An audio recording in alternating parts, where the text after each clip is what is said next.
This is Plant-Based Briefing, Why You Should Say No to the Keto Diet by Dr. Shivam Joshi at forksoverknives.com.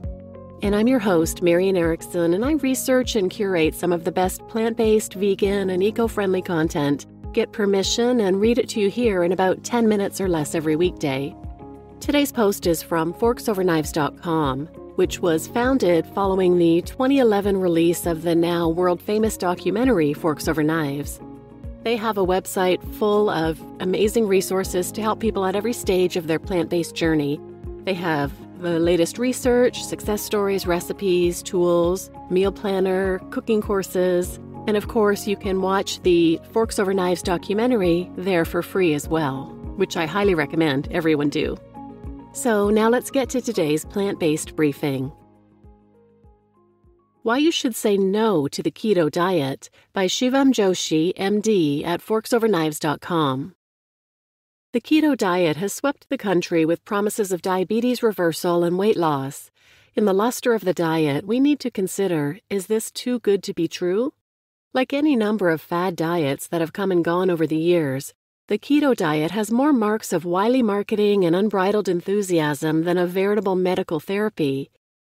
Anyone flirting with the idea of adopting a ketogenic diet ought to keep reading before wasting their time and money, or worse, harming their health.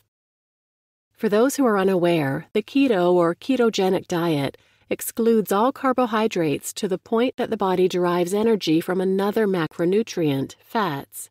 Followers of the keto diet do not eat whole grains, legumes, or fruit because of the carbohydrate content of these foods.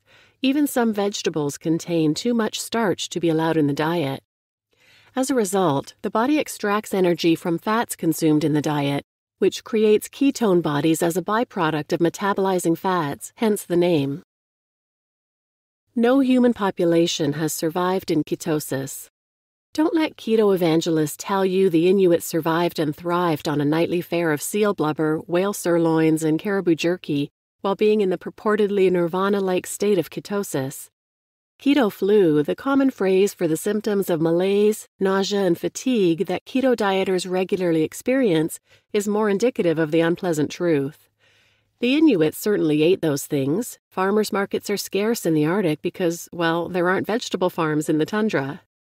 But they also evolved to avoid ketosis altogether. A mutation occurred several thousand years ago to prevent ketosis in this population. The mutation is now found in more than 80% of Greenland and Canadian Inuit. Because the keto diet increases acid levels in the blood, it is hypothesized that ketosis reduced the ability to tolerate further acidosis during times of illness, injury, or complete starvation, thereby increasing the chance of death. That so many Inuit have the mutation strongly suggests that ketosis was perilous for the Aboriginal inhabitants of the Arctic, and likely is perilous for anyone else on the diet as well. Deficiencies in vitamins A to Z. It should come as no surprise to anyone that the ketogenic diet causes vitamin and mineral deficiencies.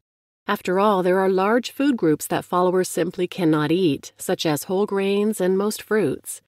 The rules for maintaining ketosis are so strict that an extra helping of broccoli might push you over the carbohydrate limit.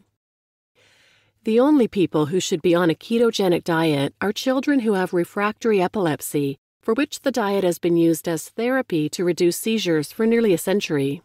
Researchers have been studying the side effects of the diet in this population, including vitamin and mineral deficiencies. In one study, researchers found deficiencies in every vitamin and mineral analyzed except for vitamin B12, which is commonly found in fatty foods of animal origin. The severity increased with increasing ketosis. In some cases, deficiencies in selenium were so severe that children died. Until death do us part. Study after study has shown an increased risk of death with low-carb diets, and the keto diet maintains utmost supremacy in carbohydrate restriction. In a recent study published in The Lancet, those eating low-carb diets and relying primarily on animal-based foods, such as lamb, beef, pork, and chicken, were associated with a higher mortality. We already know that eating animal-based foods such as dairy and meat increases the risk of dying. The keto diet in particular also worsens levels of both good and bad cholesterol, which puts one at risk of dying from heart disease. The foods that the keto diet excludes, fruits, vegetables, legumes, and whole grains, are some of the healthiest foods around. It's no wonder the risk of dying goes up when you leave these foods off the plate. Does keto keep its promises? Keto's claim to fame is its almost mythical ability to treat diabetes and obesity. However, long-term studies show no benefit for diabetes. Although studies of short-term duration, less than a year, frequently show a benefit in the treatment of diabetes, a meta-analysis of studies lasting more than a year showed no difference in glucose levels of those on the ketogenic diet compared with controls. And for weight loss, a paltry 2-pound advantage over a low-fat strategy after 1 year of counting carbs. 2 pounds of weight loss is not enough to make you look that much more svelte. There are saner and safer ways of losing 2 pounds over the course of a year, like eating a whole food plant-based diet. I've got 99 problems, but carbs ain't one. Even if you believe the keto diet works for weight loss, there are plenty of other reasons to avoid it. In reviewing the literature of the documented side effects in epileptic children on the diet, I found that patients suffered from no shortage of side effects, including kidney stones, restricted growth, fatal cardiac arrhythmias, pancreatitis, higher cholesterol levels, and many more linked here. The diet seems to be worth utilizing only if one happens to be a child with refractory epilepsy, and even then, children discontinue the diet because of its numerous side effects. The ketogenic diet has swept the country up with the hope of a miracle diet, but in the end, it may only bring us down with disappointment. Let food be thy medicine, but not if you need actual medicine to support thy food.